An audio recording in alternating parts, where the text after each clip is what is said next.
Pernahkah kau mendengar tentang meminjam umur? Saat aku lahir, ibuku meminjam 70 tahun umurku.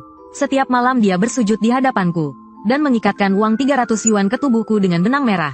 Hal ini berlangsung selama 7 kali 7, 49 hari. Setelah itu, dia mengganti bajuku dengan pakaian pemakaman merah, dan meninggalkanku di bawah pohon kurma di pemakaman umum di belakang gunung untuk mati. Kemudian ku dengar dia melakukan itu, untuk memperpanjang umur kakakku yang sakit parah. 300 yuan untuk 70 tahun umurku. Tapi mungkin aku beruntung, malam umurku dipinjam. Seekor naga air tiba-tiba memanggil badai dan hujan lebat. Petir dan kilat menyambar saat naga itu naik ke langit. Sebelum naik, ia menyapuku dengan ekornya dan melemparkanku ke pelukan ayah angkatku yang bergegas datang. Ayah angkatku adalah murid aliran Tao yang terkenal di daerah itu.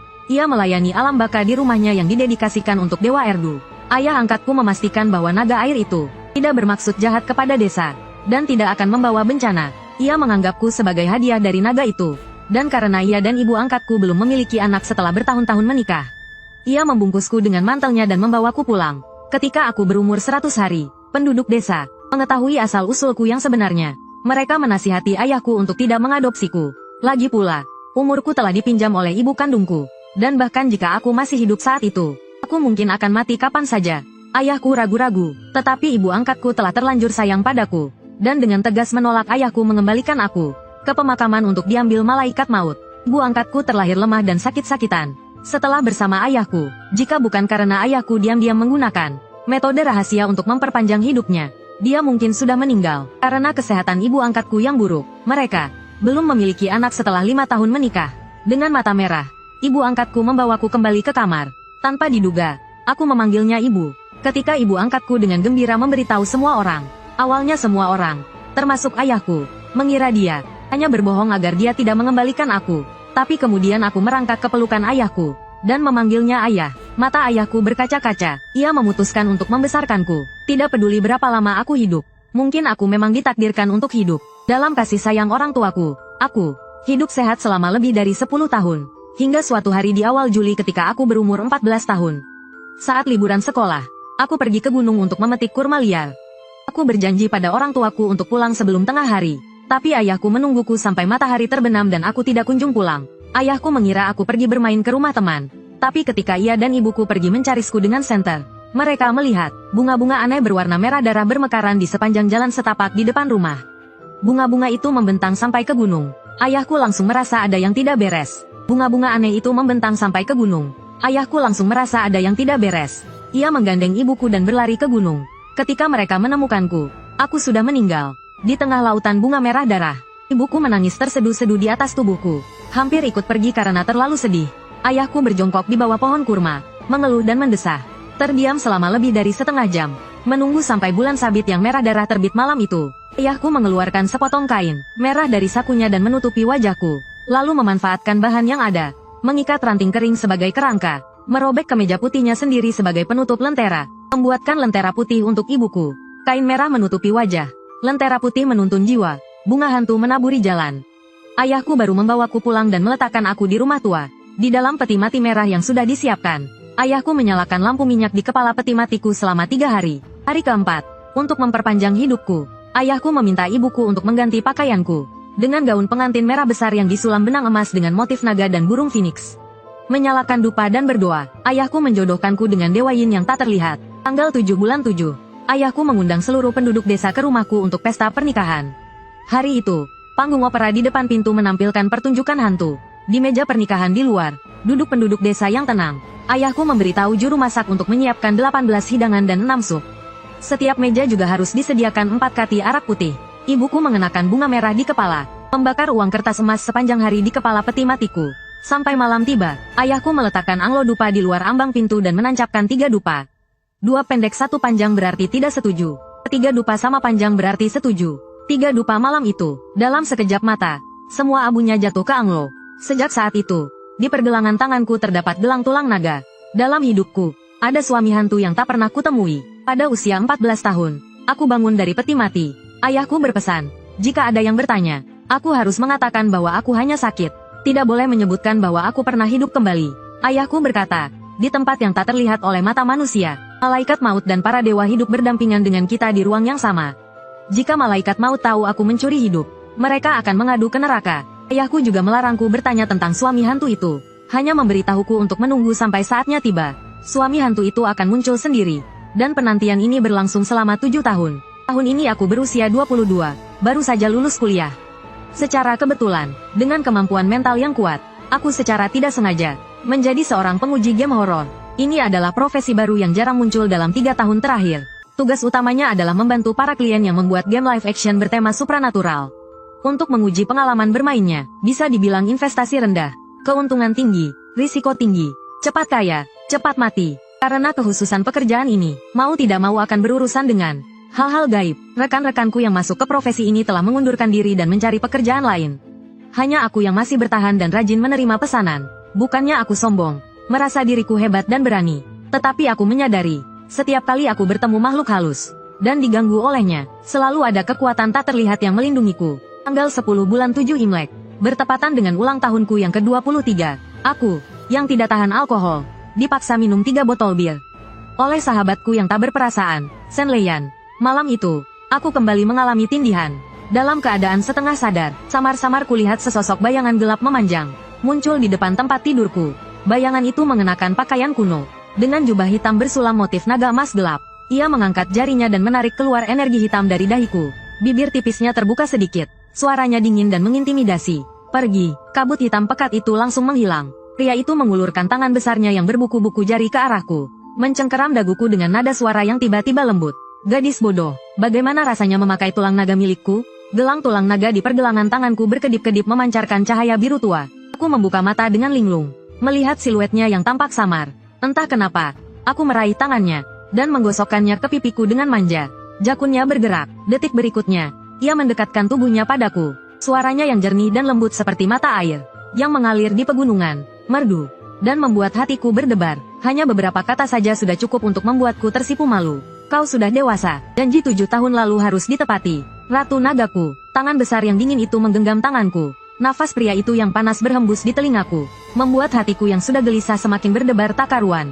Ali, Ali, suaranya seperti memiliki sihir. Saat ia memanggil namaku, rasanya seperti jiwaku terbawa pergi. Malam itu, baju tidurku dilucuti olehnya.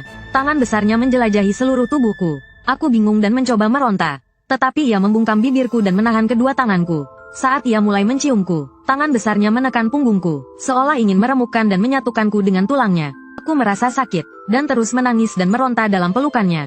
Di ujung hidungnya terdapat tetesan air kecil. Dengan sengaja ia menurunkan nada suara, menggoda diriku. Jangan nakal, jari jemari saling bertaut. Sesaat kemudian, rasa sakit menusuk yang amat perih muncul. Angin kencang disertai petir dan kilat mendadak muncul di luar jendela. Di dalam ruangan masih seolah tenggelam dalam mimpi indah yang berputar-putar. Pemandangan musim semi yang tak ada habisnya. Berkali-kali ia memanggil namaku dengan lembut di telingaku. Panggilan itu membuat hatiku mencair. Semalam penuh gairah yang mendalam, seolah aku telah bermimpi begitu lama. Dalam mimpi itu, sebelum ia pergi, dia masih mengecup ujung jariku. Dengan sabar dia berpesan padaku, tunggulah aku, kita akan segera bertemu kembali. Pada tanggal 14 Juli, aku dan 2 orang teman dibujuk oleh sahabat baikku, Shen Leian, untuk pergi ke sebuah desa terkenal yang menyeramkan, Desa Yinmen. Desa Yinmen terbagi menjadi Yinmen Atas dan Yinmen Bawah. Di Yinmen Atas, masih ada penduduk yang tinggal, sedangkan Yinmen Bawah telah kosong. Konon, 100 tahun yang lalu, ada seorang pengantin baru menikah di desa Yinmen Bawah. Namun pada hari yang sama, suaminya meninggal karena sakit. Keluarga suaminya yang kaya menuduh si pengantin membawa kutukan.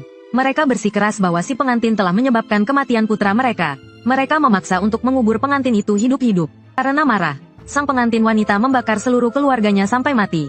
Setelah itu, tempat ini menjadi kota hantu yang terkenal. Konon, beberapa tahun yang lalu, orang masih bisa melihat parade hantu di malam hari. Permainan escape room imersif berskala besar yang dibuat perusahaan kami, diadaptasi dari legenda pengantin hantu. Ali, kau tahu, aku bersusah payah untuk mendapatkan lahan ini. Aku tahu, aku sudah bekerja keras untuk mendapatkan tempat ini. Aku sudah berusaha keras untuk ini. Permainan escape room yang kubuat dengan investasi besar ini, pasti akan langsung populer. Ini akan menjadi yang terbaik di antara semua permainan escape room. Nanti kalau sudah menghasilkan uang, aku akan memberimu amplop merah besar. Sahabatku, Shen Leian, adalah anak orang kaya sejati. Setelah lulus kuliah, dia bilang ingin memulai bisnis, dan keluarganya tanpa ragu memberinya 50 juta untuk dibelanjakan. Dia menggunakan uang itu untuk mendirikan perusahaan yang khusus membuat permainan escape room imersif. Kalau saja dia tidak membayar begitu banyak uang untuk penguji pengalaman lainnya pasti akan masuk ke kantongku sendiri. Kali ini, termasuk aku, ada 3 penguji pengalaman. 2 wanita dan 1 pria. Pria dan wanita di sebelahku adalah pasangan. Kami turun dari bus sekitar pukul 5 sore. Pukul 5 sore di bulan ke-7 kalender lunar. Hari belum terlalu gelap. Untuk memasuki kota Gerbang Yin, kita harus melewati Gerbang Yin atas lalu Gerbang Yin bawah. Saat memasuki gapura besar di pintu masuk kota Gerbang Yin, tiba-tiba angin dingin bertiup kencang. Seketika, bulu kuduk kami semua berdiri. Penguji pengalaman wanita bernama Lingdang menggosok bahunya dan meringkuk dalam pelukan pacarnya, Qiangzi. Aku menarik lengan bajuku ke bawah dan menatap bulan purnama yang aneh di langit dan beberapa gagak yang sesekali terbang melintas. Aku juga merasakan ada sesuatu yang tidak beres. Tempat ini terlalu menyeramkan, lebih menyeramkan dari semua lokasi permainan yang pernah kukunjungi. Leian, kenapa kau tiba-tiba ingin kita datang untuk mencoba permainan ini hari ini? Ini malam hantu. Apa kau tidak takut? Aku tak bisa menahan diri untuk bertanya pada Leian. Sayangnya, Leian adalah seorang ateis yang hanya memikirkan uang. Aku sudah meminta peramal untuk meramal, dan katanya permainan ini akan meledak besok. Banyak influencer dan streamer yang sudah menghubungiku untuk membeli tiket lewat jalur internal. Justru karena malam hantu makanya seru. Hari ini tanggal 14 bulan ke-7. Besok adalah festival hantu Zongyuan. Bukankah bermain game saat itu akan terasa lebih nyata? Itu sebabnya aku bergegas memanggil kalian kemari untuk mencobanya. Jika semuanya lancar setelah kalian mencobanya, besok kita bisa langsung mempromosikannya. Jangan khawatir, di Gerbang Yin bawah semuanya NPC kita. Pasti tidak akan ada masalah. Tapi aku merasa kota Gerbang Yin malam ini menunjukkan tanda-tanda akan terjadi sesuatu. Tapi demi uang 100.000, aku rela melakukan apa saja untuk sahabatku. Pada malam hantu, ada tradisi membakar uang kertas untuk hantu. Saat melewati jalan desa di Gerbang Yin atas, api menyala di kedua sisi jalan. Para penduduk desa membakar uang kertas sambil mengucapkan kata-kata aneh. Pergilah, pergilah, jangan kembali lagi. Ini untukmu, jangan ganggu kami. Tuhan, lindungi kami tahun ini. Saat hendak memasuki desa Gerbang Yin bawah, tiba-tiba muncul seorang nenek tua membawa keranjang uang kertas di jalan. Seorang nenek berpakaian biru tradisional kuno, berdiri menghalangi jalan dengan ekspresi kosong. Dengan suara serak dan mekanis, dia berkata dengan menakutkan, "Jangan pergi, gerbang hantu terbuka di bulan ke-7 pertengahan. Gerbang Yin terlarang, Raja Hantu akan keluar." Raja Hantu, suara lonceng terdengar agak melayang. Lingdang memeluk erat lengan pacarnya. Keringat dingin mengucur di dahinya sambil berkata, "Aku mencari informasi tentang kota Gerbang Yin di internet sebelumnya. Raja Hantu mengambil nyawa, kurasa itu semua tahayul. Bisakah kau sedikit berani? Bukankah kita sudah sepakat, setelah kita menyelesaikan pekerjaan ini, kita akan punya cukup uang untuk menikah? Ini bukan pertama kalinya kita melakukan hal seperti ini. Lihat betapa penakutnya dirimu." Leian juga orang yang belak-belakan. Mungkin karena takut harinya agak spesial malam ini, Lingdang terus terlihat ketakutan. Jika mereka berdua berubah pikiran di tengah jalan, 3 misi utama permainan tidak dapat diselesaikan sebelum bulan ke-7 pertengahan. Dan itu akan memengaruhi pembukaan bisnisnya. Dia pun mendesak dengan tidak sabar. Di depan adalah Gerbang Yin bawah, markas proyek kita. Selesaikan misi utama skenario lebih cepat. Kita bisa cepat pulang dan membagikan angpao. Jangan berlama-lama, ayo tidur. Kita sudah sampai di sini. Proyek ini sudah ditandatangani kontraknya sebelumnya. Pembatalan mendadak memerlukan pembayaran denda 3 kali lipat. Mendengar ini, Qiangzi langsung tidak senang. Dia segera menarik pacarnya untuk memimpin. Siapa yang mau membatalkan? Malam ini, siapapun yang penakut adalah pecundang. Melihat Qiangzi sudah diatasi, Leian dengan lega mengaitkan lenganku dan mengikuti pasangan di depan. Saat kami berpapasan dengan nenek berbaju biru, nenek yang berada di tengah jalan tiba-tiba mengulurkan tangannya yang kurus dan keriput seperti ranting, mencengkeram lenganku dengan erat. Lenganku terasa sakit. Aku secara refleks menoleh dan menatapnya, tetapi mendapati matanya sepenuhnya putih tanpa pupil. Bola matanya terbalik dan kelopak matanya membiru. Ayahku pernah bilang orang seperti ini adalah setengah yin, yaitu orang mati yang jiwanya belum pergi. Orang hidup yang satu kakinya sudah menginjak alam baka. Orang seperti ini bisa berkomunikasi dengan dunia roh. Gadis kecil, kau terlalu cantik. Gadis yang terlalu cantik itu berdosa. Aku terdiam, tidak mengerti arti kata-katanya. Kemudian Leian melepaskan tangan nenek itu dengan paksa, dan menarikku berjalan di jalan malam yang gelap. Sambil berjalan, dia mengeluh dengan kesal. Kurasa yang paling menakutkan di kota Gerbang Yin ini bukanlah hantu, melainkan penduduk desanya. Apa salahnya menjadi cantik? Tapi hanya aku yang tahu. Nenek itu pasti ingin memperingatkanku tentang sesuatu. Pukul 8 malam, kami semua tiba dengan selamat di markas proyek permainan escape room Gerbang Hantu. Itu adalah sebuah desa kecil yang terbengkalai. Banyak rumah yang rusak, atap dan dindingnya runtuh. Pohon birch yang ditanam di kedua sisi jalan di malam hari. Pohon birch yang ditanam di kedua sisi jalan di malam hari. Berdesir tertiup angin malam yang dingin. Jika didengarkan dengan saksama, terdengar seperti ratapan hantu. Untuk mengembangkan desa terbengkalai ini, Leian secara khusus meminta seseorang untuk memulihkan sebagian bangunan rumah tanah di desa, dan menambahkan kincir air raksasa. Rumah tokoh utama wanita berada di bagian terdalam desa, dengan bunga kertas merah menghiasi pintu masuknya, dan bait merah tertempel di pintunya. Lampu gantung besar dipasang di sepanjang jalan desa. Setiap rumah tangga menggantungkan kain sutra merah yang menakutkan di depan pintu mereka. Uang kertas kuning bundar berserakan di jalan. Angin malam bertiup, menerbangkan kertas kuning kemana-mana. Saya dan dua penguji pengalaman lainnya diatur untuk berdandan, berganti pakaian, dan mengambil naskah di pintu masuk desa. Saya mendapatkan naskah permainan untuk tokoh utama wanita, Ying Hong. Ling Dang dan Qiang Zi mendapatkan naskah untuk dua orang. Sepasang tokoh utama lainnya, Hua Ken dan Ye Suang. Hua Ken dan Ye Suang memainkan alur cerita modern. Mereka hanya perlu mengenakan seragam sekolah menengah dan jas hujan pria. Sedangkan karakter saya memainkan alur cerita kuno. Adegan pembukanya adalah gaun pengantin merah dengan motif bunga persik dan burung phoenix. Mahkota emas berhiaskan 2 burung phoenix dan 100 bunga, dan juga 2 gelang giok. Penata rias memasangkan selendang bahu, dengan rumbai biru tua, lalu mengulurkan tangan untuk mengambil gelang tulang naga di pergelangan tangan saya. Saya segera menutupi gelang itu dan menolak penata rias. Ini tidak bisa dilepas. Sebelum kuliah, ayah saya berulang kali berpesan, agar saya tidak melepas gelang tulang naga ini. Ayah saya bilang ini yang menjaga hidup saya. Jika gelang tulang naga ini putus, saya tidak akan hidup lebih dari 12 jam.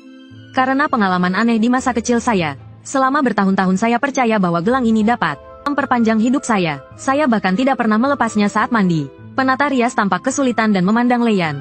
Leian berjalan mendekat dan menepuk bahu saya. Gelang ini adalah jimatnya. Tidak apa-apa jika tidak dilepas. Memakai gelang tidak masalah. Penata rias wanita itu kemudian dengan hati-hati memasangkan gelang giok, satu di setiap lengan saya.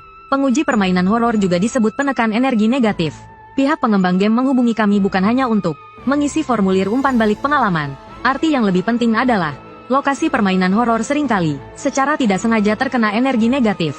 Kami akan mencoba dulu, disebut menekan energi negatif, hanya jika kami keluar dengan selamat. Pengembang game baru dapat menggunakannya dengan tenang. Permainan dimulai. Semua lampu gantung di atas dimatikan. Lentera merah di pinggir jalan menyala. Angin malam menyapu seluruh jalan pedesaan. Terlihat sangat menyeramkan disinai cahaya merah. Gagak terbang di atas kepala. Uang kertas di tanah tertiup angin. Saya membawa lentera merah, mengenakan gaun pengantin merah darah, berjalan di jalan kecil yang sepi. Entah karena suhu malam ini terlalu rendah, atau karena energi Yin Di Yin Men terlalu kuat, saya merasa meskipun mengenakan kostum kuno yang tebal, tubuh saya masih terasa dingin. Segera saya menemukan petunjuk pertama. Sebuah batu giling. Pegangan batu giling didorong ke posisi tertentu. Akan ada instruksi selanjutnya. Segera selembar kertas jatuh dari batu kilangan, menyuruhku pergi ke kuil tanah di desa, membungkuk 3 kali ke patung dewa tanah dan melempar poa. Lalu NPC pertama dalam game ini akan muncul. Seorang kakek tua bertopeng wajah tersenyum. Aku segera menemukan kuil tanah sesuai instruksi, melempar poa seperti yang diminta, dan mengambil seutas tanghulu dari kakek tua bertopeng tersenyum. Di dalam tanghulu terdapat tugas untuk plot selanjutnya.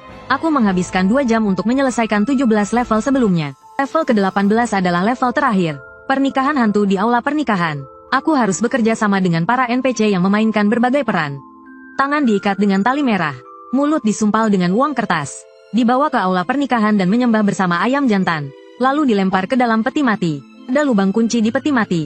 Dan kunci untuk membuka peti mati pernikahan ada di level sebelumnya. Sudah diberikan kepada pemain sebagai hadiah plot. Nanti tinggal gunakan kunci untuk membuka kunci rahasia di dalam peti mati. Dorong papan peti mati. Permainan ini pun selesai dengan lancar. 200.000 ku juga berhasil kudapatkan. Tapi saat aku membuka papan peti mati dengan lancar, dengan gembira mengangkat rok dan keluar dari peti mati, orang yang seharusnya menjemputku tiba-tiba menghilang. Hembusan angin dingin bertiup ke dalam aula pernikahan yang penuh dengan karakter si dan kain sutra merah. Memadamkan 2 lilin dan 3 dupa di pintu masuk aula. Xiao Su, Xiao Su. Aku melompat turun dari peti mati, merasa merinding, merasakan firasat buruk. Dengan memberanikan diri, aku berjalan menuju pintu. Aku pikir para staf sengaja mempermainkanku.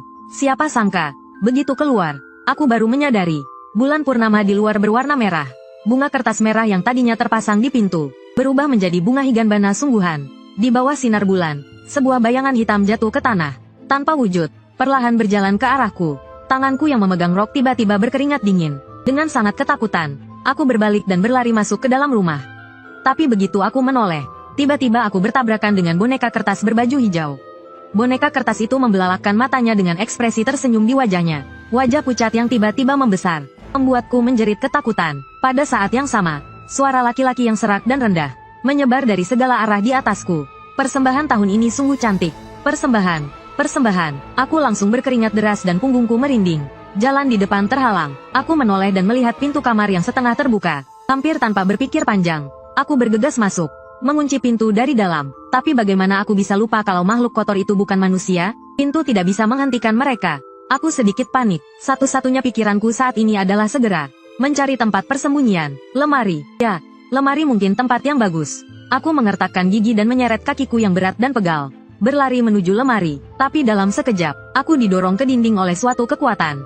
Jelas tidak ada orang di depanku. Tapi aku bisa merasakan napas panas seseorang. Napas hangat itu menyapu telingaku dan mendarat di leherku. Rasanya seperti ada tangan yang memegang pinggangku. Jari-jari yang ramping itu dengan lembut mengusap daging lembut di pinggangku. Berani-beraninya mencari es, berbeda dengan suara serak yang kasar sebelumnya. Suara pria itu ternyata sangat rendah dan magnetis, jernih dan merdu. Aku tertekan di dinding, tidak bisa bergerak sama sekali.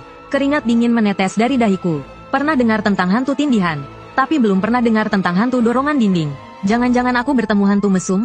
Kenapa dia meraba pantatku? Ayah, tolong. Aku kemudian terbangun di rumah sakit. Leyan bilang aku pingsan karena gula darah rendah saat memeriksa peti mati. Staf Xiao Su menggendongku keluar dari kota Yinwen dan naik ambulans.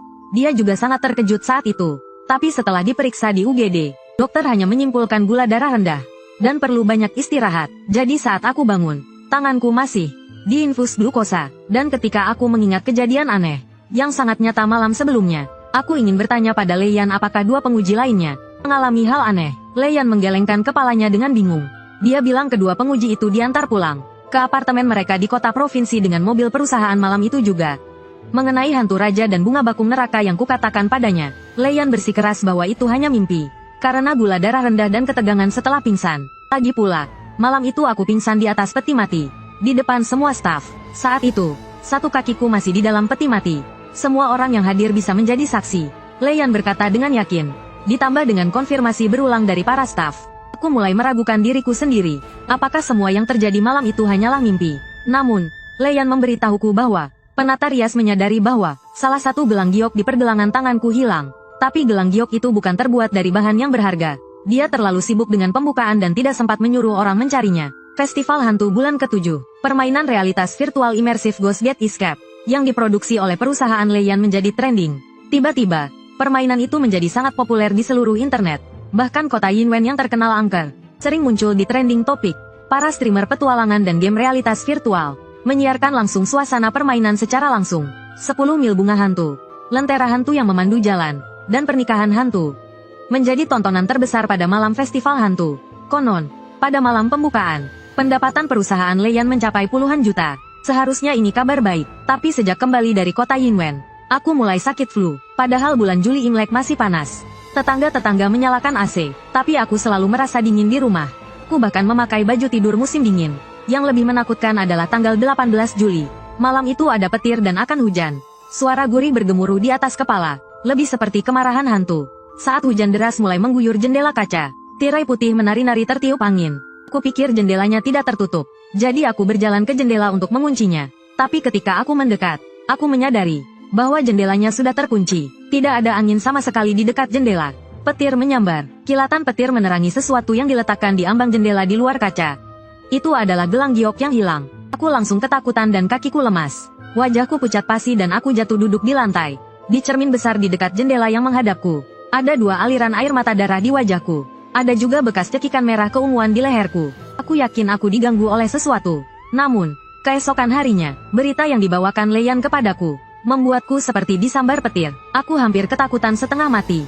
Leyan menelepon dan memberitahuku bahwa kedua dukun yang pergi ke Yinmen denganku ditemukan tewas di rumah mereka. Polisi sudah datang pagi-pagi untuk menutup TKP. Dugaan awal adalah mereka berselisih saat membagi uang. Wanita itu pertama kali menyerang pria itu dengan pisau. Pria itu tidak terima dan menikam wanita itu dengan pisau buah. Akhirnya, keduanya meninggal karena kehabisan darah. Baik Leyan maupun polisi menganggap kasus ini disebabkan oleh pembagian uang yang tidak merata. Tapi hanya aku yang tahu. Kematian Lingdang dan Qiangzi pasti berhubungan dengan kota Yinmen. Aku tidak berani bertahan lagi. Setelah menutup telepon Leyan, aku berniat menelepon ayahku. Tapi tak disangka, ayahku meneleponku duluan. Aku belum mengatakan apa-apa saat menjawab telepon. Ayahku langsung bertanya dengan cemas. "Lily, apa kau mengalami masalah di luar?" Memegang telepon seperti memegang satu-satunya sedotan penyelamat hidup. Aku langsung menangis terseduh-seduh. Ayah, sepertinya aku diganggu makhluk halus. Aku menceritakan semuanya kepada ayahku. Setelah mendengarkan, ayahku menghela nafas. Aku sudah menduganya. Kali ini kau bertemu dengan sesuatu yang sulit dihadapi. Kalau tidak, dengan kondisimu, tidak ada yang berani mengganggumu seperti ini. Lily, kau telah dilirik oleh Raja Hantu. Pagi ini, Dewa Huang Dasian datang ke rumah untuk melamar. Barusan, rubah dari gunung belakang tiba-tiba muncul, membawa 2 kotak emas dan perak sebagai mahar, untuk melamarmu ke rumah kita. Raja Hantu, aku ketakutan sampai suaraku gemetar. Aku menangis semakin keras. Ayah, apa aku benar-benar bertemu dengan Raja Hantu kota Yinmen? Apakah Raja Hantu ingin membunuhku? Ayahku terdiam sejenak lalu berkata, Raja Hantu menginginkanmu untuk menjadi pendampingnya di alam baka. Ah, jangan bilang begitu. Aku langsung hancur dan bahkan tidak punya tenaga untuk menangis. Sambil terisak, aku memohon kepada ayahku. Ayah, lalu apa yang harus kulakukan? Ayahku bergumam, berpikir sejenak, lalu berkata, Lily, jangan takut dulu. Kamu masih ingat Zhao Qingyang, anak kecil keluarga Zhao yang dulu sering main tanah liat bareng kamu? Aku mengangguk kuat sambil menyeka air mataku. Ingat, bukankah dia tidak lama kemudian pindah ke kota? Lalu kedua orang tuanya meninggal dan dia hilang? Ayahku dengan tenang menjelaskan kepadaku. Dia tidak hilang. Dia pergi ke ibu kota provinsi untuk berguru dan membuka padepokan. Padepokannya bukan padepokan biasa, tapi padepokan penegak hukum. Meskipun padepokan penegak hukum tidak menangani masalah seperti ini, orang-orang di sana memiliki kekuatan spiritual yang tinggi. Sebentar lagi ayah akan meneleponnya dan memintanya untuk menemuimu. Aku tidak mengerti apa itu padepokan penegak hukum atau padepokan lainnya. Aku hanya ingat ayahku pernah mengatakan bahwa padepokan seperti itu lebih banyak di timur laut. Di luar Sanhaiguan juga ada, tapi tidak banyak. Dan biasanya tersembunyi dengan sangat baik. Umumnya, orang yang mencari padepokan seperti ini, kebanyakan akan tertipu oleh padepokan palsu. Ayahku tidak banyak bicara tentang Zhao Qingyang yang membuka padepokan. Aku tahu padepokan mereka memiliki pantangan terkait hal ini. Jadi aku tidak berani banyak bertanya. Harus diakui, ayahku memang sangat efisien. Hanya dalam 2 jam setelah menutup telepon, Zhao Qingyang, yang sudah tidak kulihat selama lebih dari 10 tahun, mengendarai motor besar keren dengan api hantu, melesat masuk ke halaman rumah sewaanku dengan drifting yang memukau. Bunga liar kecil yang kutanam di halaman, terlindas dan hancur. Mendengar suara itu, aku segera berlari keluar dari ruang tamu, dan melihat seorang pemuda dengan ujung rambut dicat merah, mengenakan jubah panjang berwarna biru khas praktisi spiritual, kalung manik-manik bodi di lehernya, baru saja melepas helmnya dan sedang merapikan rambutnya di depan kaca spion motor. Setelah tidak bertemu selama lebih dari 10 tahun, dia terlihat lebih kurus, tapi juga lebih tampan, alis tebal, mata besar, fitur wajah yang tegas dan rupawan. Jika dia berada di kampus, pasti dia akan menjadi idola para mahasiswa. Zhao Qingyang langsung mengenaliku. Sambil memeluk helmnya, dia berlari kecil ke arahku dengan gembira, dan menyapaku dengan ramah. Lily, kamu sama sekali tidak berubah, malah lebih cantik dari sebelumnya. Dulu waktu kecil kamu belum tumbuh sempurna, sekarang kamu sudah menjadi wanita cantik. Kenapa kamu tidak mengenaliku? Aku Qingyang, dulu kita kan sahabat terbaik. Sebelum aku meninggalkan rumah untuk pergi ke kota, aku bahkan memberimu jimat cinnabar. Apa kamu lupa? Nada bicaranya yang menyebalkan dan tidak tahu malu itu membuatku langsung teringat masa lalu. Melihatnya, aku tiba-tiba menangis terseduh-seduh. Qingyang, selama bertahun-tahun aku tidak mendapat kabar darimu. Aku pikir kamu diculik. Kenapa kamu baru datang sekarang? Aku hampir mati ketakutan. Coba saja aku tahu kamu juga di ibu kota provinsi. Beberapa hari yang lalu aku pasti sudah meminta bantuanmu. Aku pun menangis. Melihatku menangis, Zhao Qingyang langsung panik dan mencoba menjelaskan dengan terbata-bata. Aduh, aku tidak sengaja menghilang. Aku ke kota ini dulu ikut guruku. Pekerjaan kami sekarang harus dirahasiakan. Aku tidak tahu kamu tinggal di sini. 2 hari yang lalu aku lewat depan rumahmu. Aku baru dengar dari guru kalau kamu kena masalah. Aku langsung bergegas kemari. Jangan menangis. Ajak aku masuk ke rumahmu dulu. Aku menyeka air mataku. Aku mengangguk dan mengajaknya masuk ke rumahku yang 2 lantai. Dia mengikutiku dan melihat ruang tamu terlebih dahulu. Wah, tempatmu kecil tapi lengkap ya. Cukup elegan. Beli atau sewa? Aku bilang aku menyewanya saat magang kuliah. Murah. Di pinggiran kota, cuma 1.000 yuan sebulan. Ku dengar dari guru kalau kamu bekerja sebagai penguji game horor. Bukankah pekerjaan itu menghasilkan banyak uang? Kenapa tidak beli rumah yang layak? Aku sendirian, tidak perlu beli rumah. Sewa rumah kan lebih hemat. Zhao Qingyang mendengus. Rumah angker tentu saja murah. Entah sudah berapa banyak orang yang mati di rumah ini. Untungnya kamu cukup kuat untuk menanganinya. Jantungku berdebar. Rumah angker apa? Zhao Qingyang memindahkan cermin besar di dekat jendela. Dengan serius dia menghitung dengan jarinya dan berkata, depan menghadap aura naga dan harimau, belakangnya bukit kematian. Feng Shui rumah ini sangat buruk. Setidaknya sudah 3 orang mati di sini. Kamu yang keempat dan yang terakhir. Pemilik rumah mungkin tidak berani mengatakan yang sebenarnya saat kamu menyewa. Tapi tidak apa-apa, kamu cukup kuat. Jangan takut, masalah utamanya sekarang adalah lamaran Raja Hantu. Malam ini aku akan membuat formasi untuk melawan Raja Hantu itu. Aku merinding dan mengikuti Zhao Qingyang. Bisakah berhasil? Itu kan Raja Hantu. Tenang saja, aku sudah belajar dari guruku selama lebih dari 10 tahun. Melawan hantu kecil seperti itu bukan masalah. Mendengar itu, kekhawatiranku sedikit berkurang. Hatiku sedikit lebih tenang. Dia akan membuat formasi untuk melawan Raja Hantu malam ini. Sore harinya aku pergi bersamanya. Membeli barang-barang yang dibutuhkan. Pedang kayu persik, koin 5 kaisar, cinnabar, jimat, tali merah, koin tembaga, kertas kuning, dupa, lilin, dan petasan. Saat meninggalkan pasar, Zhao Qingyang bahkan membeli 2 untayan tasbih. Sekembalinya ke rumah, kami mulai mempersiapkan. Zhao Qingyang menggambar jimat. Aku mengikuti tanda yang dia buat di lantai. Menempelkan jimat, lonceng tembaga, dan lilin merah satu persatu. Koin tembaga dirangkai dengan tali merah dan digantung di dekat jendela. Zhao Qingyang meletakkan wadah dupa di atas meja, menyalakan dupa, dan meletakkan arak kuning dan pedang kayu persik. Terakhir, dia menggambar pola lingkaran aneh di lantai dengan cinnabar. 12 lilin merah dinyalakan satu persatu. 12 lilin merah dinyalakan satu persatu.